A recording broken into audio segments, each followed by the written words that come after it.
Welcome back. So I am sitting here with Smart, What which you a up? lot of y'all already know who that is. Oh, they Super. know who I am. They know me. That's right. Talk about it. Yes, he's an artist, super talented, and his conversations can get deep, and his interviews usually are very highly energetic. So super excited. Thank you so much for joining me. Oh, Um, for sure. Listen, pleasure is all ours. Thank you. So, first off, I want to begin with tell me a little bit about you growing up in Harlem, just real quick, not too much in depth, just a little bit. I mean, man, it was tough. I mean, growing up was growing up. I moved around. I bounced around a lot, in and out of system, different, different shelters. The first shelter, I was in, was Covenant House, and that's on 42nd Street. Right behind the Port Authority. So that was, man, that was just tremendous, right? Like tremendous, Mhm. fucked up. Um, and my mother was getting high, and she was, I guess she was traveling in different, like, junkie circles. So I just remember being, everything was couch surfing, living in Harlem, living in the Bronx, living in Queens, Right. living in fucking Brownsville, living in fucking Tompkins projects in Brooklyn, Mhm. living in Bed-Stuy, it just living in Staten Island, like, my mom's, wherever the high was at, is where we was at. Right, right. Now, let me So ask you so this so because grow I know you wrote this song about your mother or whatever that went viral. It's all over, the yeah, internet. motherless child. Yes, Motherless yeah. child. Yes, yes. Now, being as though you went through all that turmoil with your mother, has that kind of put change your perspective on how you view females?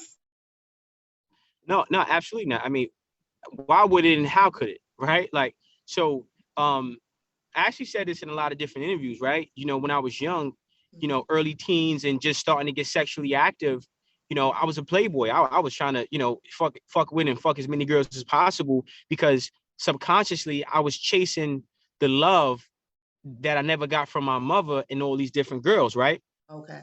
And as I became a man and I got older and I had time to reflect and Mhm. have this introspective moment, I had to realize that, I can't get my mother's love from women. I can only get my mother's love from my mother. A woman can't give you a mother's love. She can only give you a woman's love. Equally powerful, just as powerful, but it's different, right? And Okay. as I got older and as I had more experience, and because you need to get older, you need to have experience, I was able to differentiate the difference between a woman's love and a mother's love. And I don't see my mother in women. It's creepy, right? Like, Okay. you're not my mother. You're you're Right. you're a woman that I'm courting, dealing, dating with, or have a friendship with, or all of the above. So no, it doesn't affect. I know the difference. Okay, I know the Okay. difference. My mother was a piece of shit, and she's who she is, who she was, Do right? you So still that's just I don't know, the status of your mother, like, or do you still have a relationship with her? Is she still around? no. You There's no know? no. No. I mean, I don't think she's with us anymore. But Oh. there's no relationship there, and that's it, like. Hmm. So, where did this whole inspiration of, writing music come from? So wait, let me, because I don't want to speed through that, because you got to have the proper context, because people watch my interviews and they're going to watch this interview and they're Okay. going to draw inspiration from it.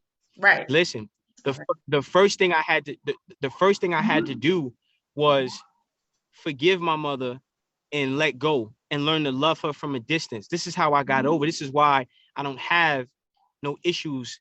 I'm not holding that pain anymore. I had to let it go. I had to realize that my mother never loved me and never will, and that's okay, because God loves me. I'm gonna love myself. And my listeners, my viewers, they love me as well.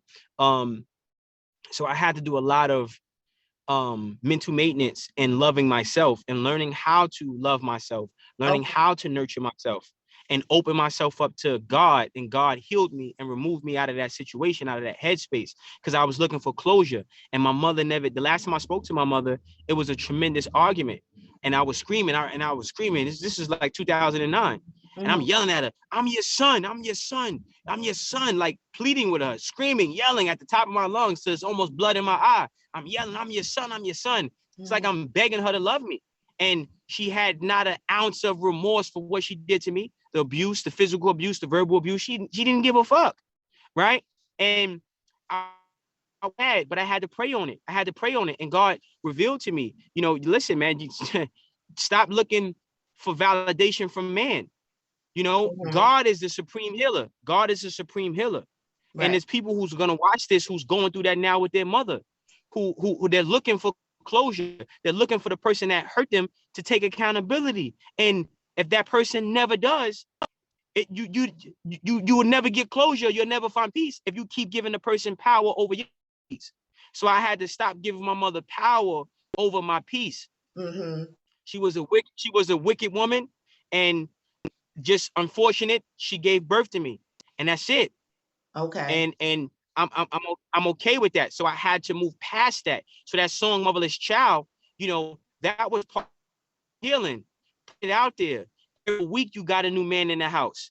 You got the nerve to point to him like he the man of the house. They all want me to call him dad. They all wanted me to call him dad. So I grew up confused. I got beats. I was black and blue. You wonder why I'm in school, acting a fool, cutting class, picking fights, can't follow the rule because free lunch won't cut it. I'm still hungry food, hooked up with Daryl, selling weed now, mama. I'm making moves. You put a Pez warming out, left me in the system, plus you back. They ain't love what you call that. If you ain't son, mama, shit, should have left me in that ball set, right? So I'm wearing my pain on my sleeve and Right. shirt off and throwing it down the incinerator. I'm letting it go. Did that in song, and that's like therapy. So that was how I dealt with it. I stopped looking for my mother to say sorry, apologize, and I forgave her, loved her from a distance, Mhm. and kept it moving. And I refused to look back because every time I look back, I felt salty. Like in the Bible, they say you look back, you're gonna turn this fucking stone, you're gonna Right. turn to salt, right? Every time I would reflect back on the situations of abuse with my mother, I would feel salty. I would feel fucking pissed off and mad and angry again. But guess what? She's not around to even deal with that anger. So why am I feeling these feelings, fucking up my life, fucking up my relationships? You know, um, because I'm caring about somebody who doesn't even care about me and is not even around to see the destruction and dysfunction that their abuse has caused on my life. Got you. So you put your pain inside of your music. That's how you cope with it and try to deal with the hurt that you've been going through. You put it in your music. I don't try to do no. Listen, I don't. No, it's no more coping. I'm healed. I'm done. Okay. I don't Okay. try. But see, It's not. but I'm It's not. asking because I personally know people who, went through the same thing you went through, but they don't know how to deal with Yeah. it. You know what I'm saying? And it's like they're looking for sympathy and it's like nobody's coming to save you. So like No. Listen. There's nothing wrong with that. See, listen. All that desensitized bullshit is poison created by the white man to make you feel like, no, my mother was a piece of shit. She abused me and she scarred me, and that hurt me. And for many years, I was searching for healing, and rightfully so, because my healing matters. Me being healed and being helped matters. So if you're watching this, if you're listening to this, don't ever make nobody put it in your head that you're wrong for seeking healing. And it's disgusting when people try to downplay or say you should be tougher or have thick skin because you've been abused. No, fuck that. Go to God, because God is never going to turn you away. Women are gonna make you feel like I ain't your mama. Men are gonna make it seem like they're not here to help you. Okay, but God will never turn you away, and that's why God gave you a woman. Don't put your faith in man. Put your faith in me. okay. Okay, so you can find healing. You can find healing, and you need to find healing, but you need to know where to go to get the healing. You go to God. Okay. That's fair enough. Do you do any speaking engagements like in schools? Like talking to the younger generation?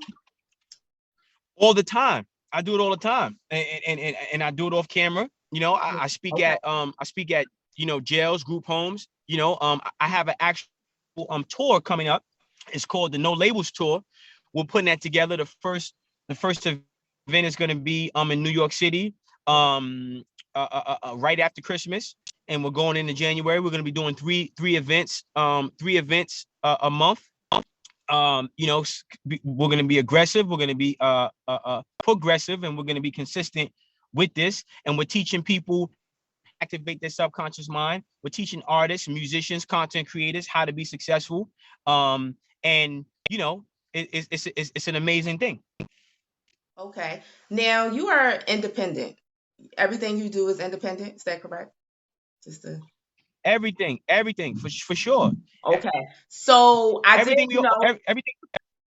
okay. So now, I looked into, your little research and your interviews and stuff like that. Now, my whole thing is you said you were signed to a label, correct? You were signed to Def Jam? I was signed to I was signed to a label years ago. I was signed to a label years ago. Okay. I was So signed. Yeah. you got out the deal, and I'm not going to talk about, how that happened, whatever, but you got out the deal. But what made you realize that that's not for you? The industry is not for you. Well, everything. I'm not a homosexual. I believe in God. I don't practice magic. I have a real issue with authority and authoritative figures. Um, I'm a very confident and assertive and sure of himself black man. Mhm. So I'm gonna have a hard time with not having access to people who's controlling my career. I'm gonna have a hard time dealing with condescending conversations with people who have control of my career. I'm gonna have a hard time with not having access and consistent access with people who have a control over my career. And to me, that's just a conflict of interest if those things are not relevant, and they weren't. I didn't have respectful conversations with label heads. I didn't have consistent access and communication with people who were essentially controlling the life of my music. And that just didn't sit well with me. And I shook the table, I rocked the boat. And it just wasn't a good fit for me. Got you. Why you think it's so hard for a lot of artists to just stay independent? Is there no support out here? Like, you speak a lot of, pro blackness. I'm with it too, but it's like, why Wait, are hold on. Listen, but I speak a lot of I speak it, but I walk it too as well. okay? Okay, you Okay. can go on my page. You can Google the smart guy gives away $30,000 worth of sneakers. I gave I'm away not Louis taking Vuitton that away sneakers. from I you. gave Right. I just wanted to know, like, hold on, why hold on, it's hold on. so hard for black But let me just say this. Let people. me just say this. Okay. Hold on. Let me just say this because a lot of people talk it but don't live it. You Hmm. can go on my Instagram. You can see me speaking in front of the police commissioner in New York City, advocating for a marksman PAL league, advocating for gun programs to teach kids the importance, but also the dangers of misusing firearms. Okay. You can go on my page and see me working in Chinatown, teaching young Asian children boxing and the dangers of racism. Hmm. Okay. You can go on my page and see me giving out food in Harlem at shelters. Like I'm not just speaking this stuff. I'm actually living it and walking it as I'm talking it. Right. So that's very important because it's very easy for people to do this, but it's very hard for them to do this. Walk it. So Right. Now, yeah, I'm, now I'm about that action. you have a great team behind you. Say somebody don't have the type of support that you got. What would be Everybody has the same support because I do it with God first. okay? I do it with God first. God is my business partner. God has 50-50 ownership in my company. Got Okay. you. So now once you start with God, you make God that partner. Okay. Listen, you can't have a sole proprietorship. You need to have a corporation. And Right. when you incorporate your business, you need to invite God and give him 50% equity. And once you do that, Mhm. no matter what business or what genre you're in, you're gonna have the maximum amount of success because you got the best business partner in your company. So you got to start there. Two, you have to have the mindset. What is the mindset?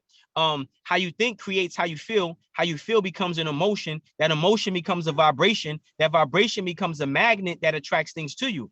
How you think creates how you feel. How you feel becomes an emotion. That emotion becomes a vibration. That vibration becomes a magnet. So when you understand the laws of the universe you can manipulate and leverage those laws to have whatever success that you desire to have. Okay. Well, I mean, you seem so unapologetic, when you're speaking, you speak the truth. Where does that come from? Like, of you just not being afraid to speak your mind? Because a lot of people are afraid, like how do you get the power to go out here and say, listen, the industry is evil or this or that, and how do you do it? I got listen, let me tell you something. Listen, you gotta, my people will perish due to lack of knowledge, and my people will rise due Mhm, to the accumulation of knowledge. My people will perish due to their lack of knowledge, but mhm, my people will rise due to their accumulation of knowledge. So when you understand, let me ask you a question. If you had to bet, because a lot of people go on, what's it, FanDuel, and they bet on video games, they bet on basketball games and stuff like that. So if we're betting on the Super Bowl, and it's the New York City Satans mhm. versus the Arizona God, who are you betting your money on in the Super Bowl? Are you betting on the devil, or are you betting on God to pull out the victory? I'm betting on God. So Okay. when you understand that listen, I'm using an analogy, but it's a very relevant analogy. Mhm. Who's more powerful, God or the devil? God. Who's more powerful, the devil or man? I'm gonna ask you, who's more powerful, the devil or man? Who's more powerful? You asking me? I'm asking you because Who's I'm more I'm trying to powerful? see if you know. Who's more powerful? Huh? The devil or man is what you're asking me. I The mean, devil or I man? never Who's really more thought powerful? about that, I mean, Okay, I never let me really thought okay, about let me help you out. Man is more powerful. The devil doesn't have any power to do anything. The devil uses what he calls what we call auto suggestion. The devil whispers. The devil it. has to trick you out of your free will. We have will. We have dominion over this world. But they put out the rhetoric that the devil has dominion. The devil has no dominion.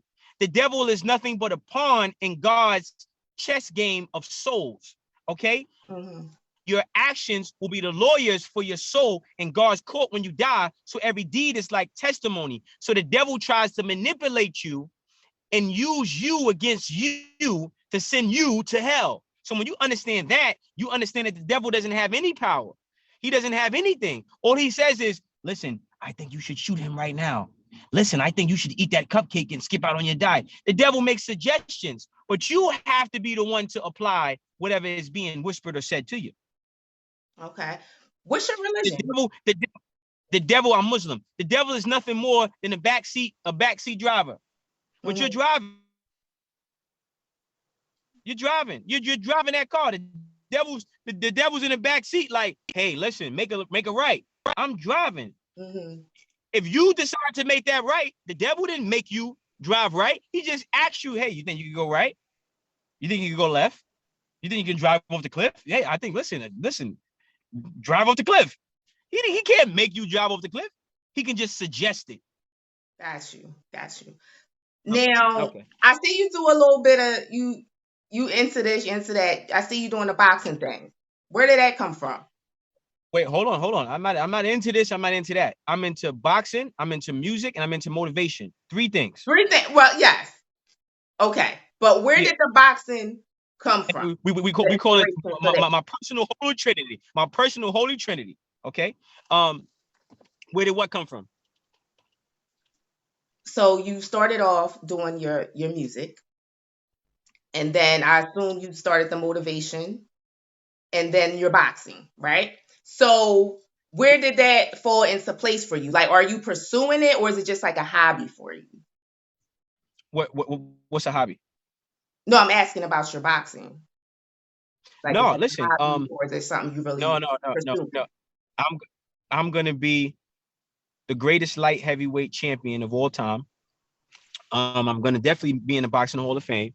And where this came from is I'm gonna have a Hall of Fame speech, and my Hall of Fame speech is gonna be fucking long. Yeah, it's gonna be long. It's gonna Mhm. it's, it's gonna have boxing world titles on it. It's gonna have music, record sale streams breaking on it. It's gonna have movie, award-winning movies and films on it. It's gonna have documentaries on it. It's gonna have religious institutions built on it. It's gonna have souls saved on it. It's gonna have reparations given to Black people on it. I'm playing for legacy here. So that's it. I'm not gonna let the fact that my mother did drugs and abandoned me limit me. I'm not gonna let the fact that the world is trying to lie and say that God is not me.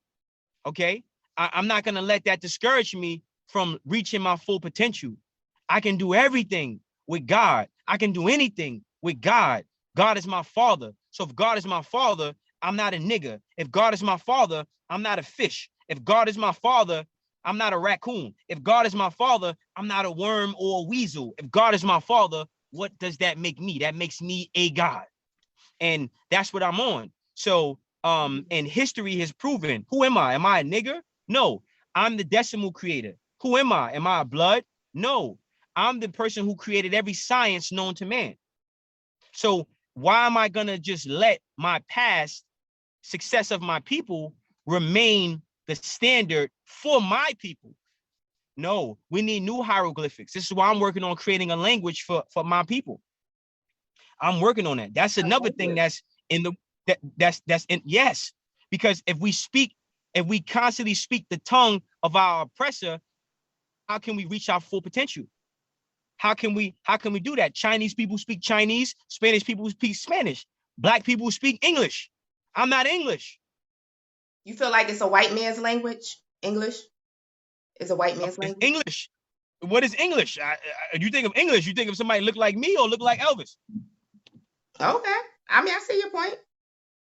No, I'm just saying, if I ask you, if I say, hey, listen, European, if I say, if I say, hey, listen, I'm gonna show you a picture of 5 European men, does the first image of your mind, do you see Seal? Do you see Michael Jordan? Do you see, what are you thinking? Are you thinking Yeah, I Idris mean, Alba or Justin? yeah, I mean, I would think a white man, All right then. so So, yeah. all right then. So again, white men make up shit all the time. But he's not the true master builder. I'm the true master builder. I'm the true innovator. I'm the father of everything. So how can I let my son continuously run the company into the ground? But let me ask you this. Why can't we, and it's nothing to, saying that anything you're saying is wrong, but why is it that Black people, we can't just, do what we want, build what we want without bringing the white man into it? It's kind of like we're trying to, go to war with the white man and try, like everything that you were saying was like, that's what white people do, or that's what the white man does. And it's like, why do we always have to keep bringing them into our conversation when we're trying to do great things? Like, why do we see them as competition so much? Okay. So You understand you're what I'm asking a saying? question. You understand? Yeah.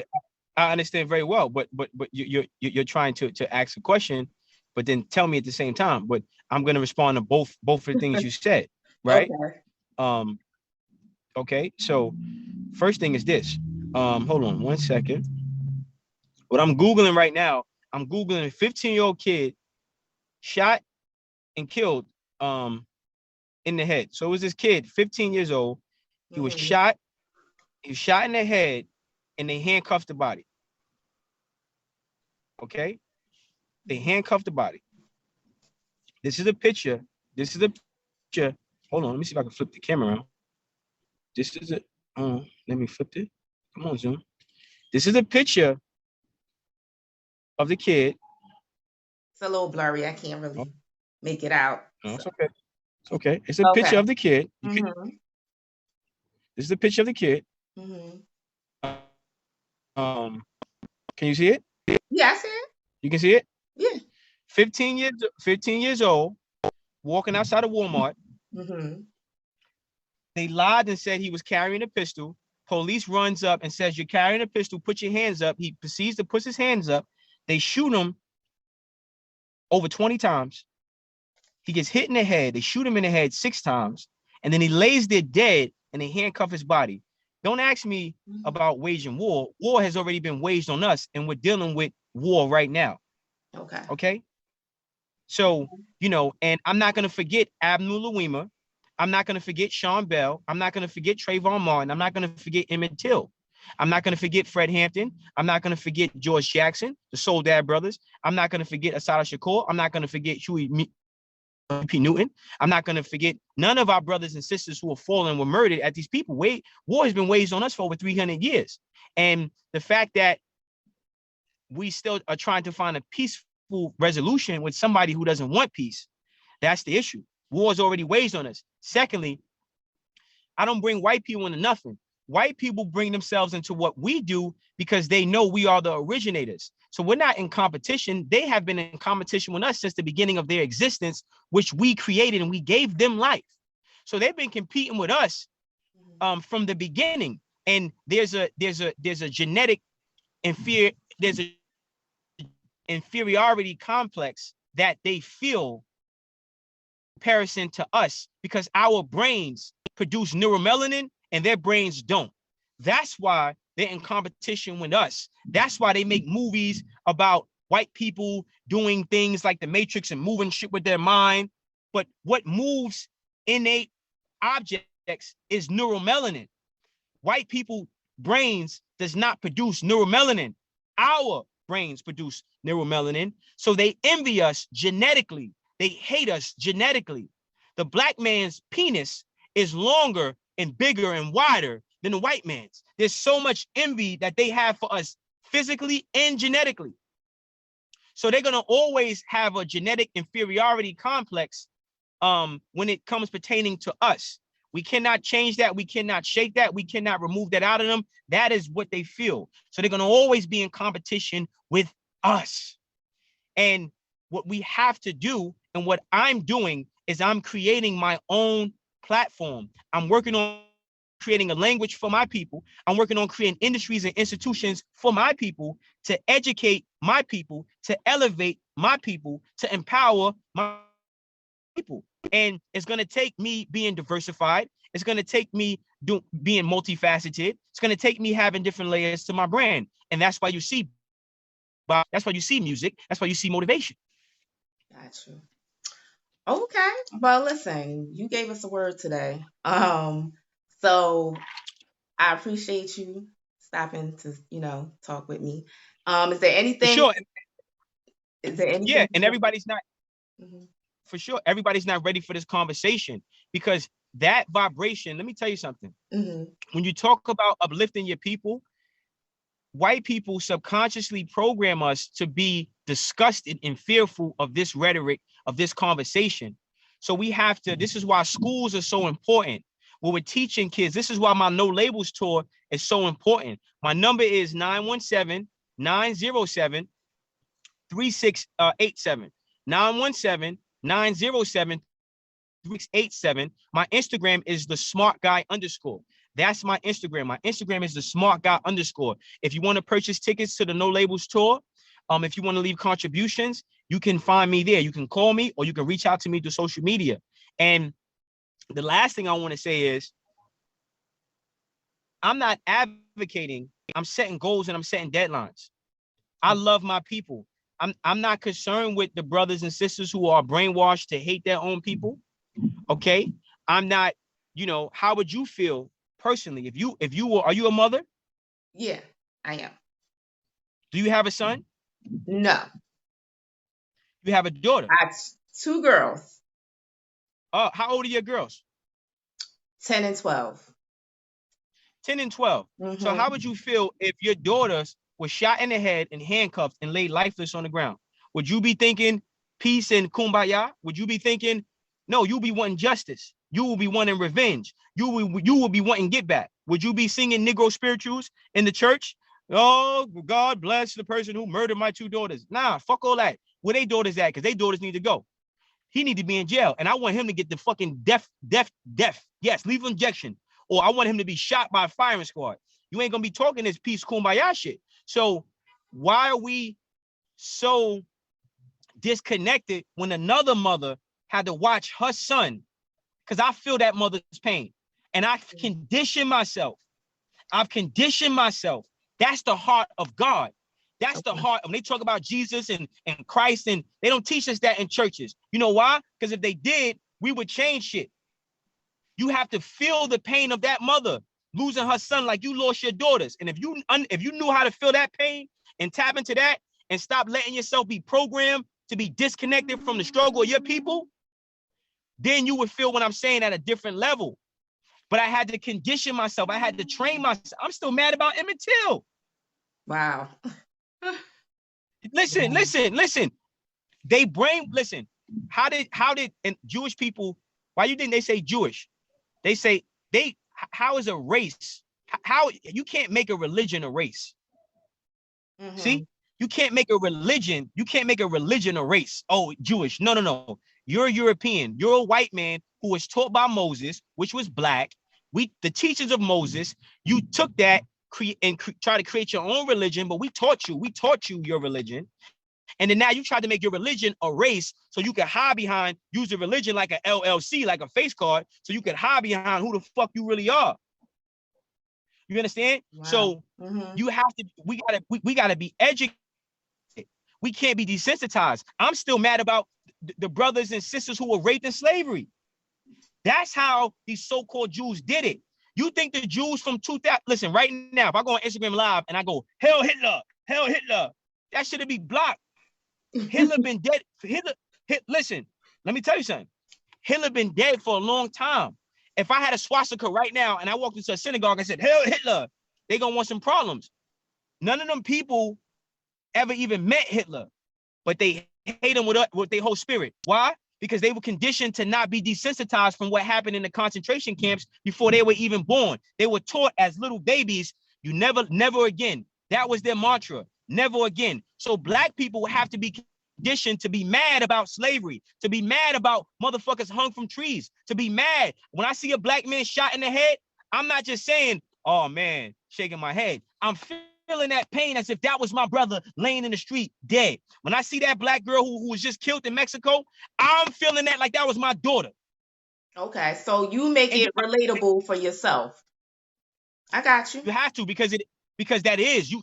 So you think you're not my sister? You think you're not my sister? You think I'm not your brother? You're my sister. I'm your brother. I don't care what they say. You're my sister. And when I met you, how did I treat you when I met you? Like family. Listen, it was like, oh, wait, we vibing. Yep. That's what I'm on. That's what I'm on. And that's how we get our people to the next level. But we got to know why we feel desensitized. We feel desensitized because they make us separate. They make us disconnected. They say, oh, that's a nigga. That's not your brother. That's a nigga. That's not your sister. That's a bitch. That's a thought. Wow. That's not your sister. That's not your sister. That's a stripper. That's a, you know what I mean? Wow. That ain't your brother. That's a blood. They remove keep us separate. Yep. Yes. So you become emotionally separate. Mm-hmm. Yep. We become emotional. We emotionally separate. You got 2 daughters. Now, if your daughters was murdered, you ain't letting that go. You ain't never sitting at the table. If your daughter was murdered by a man, you gonna sit at the table with that man's mother and have Thanksgiving dinner? Never.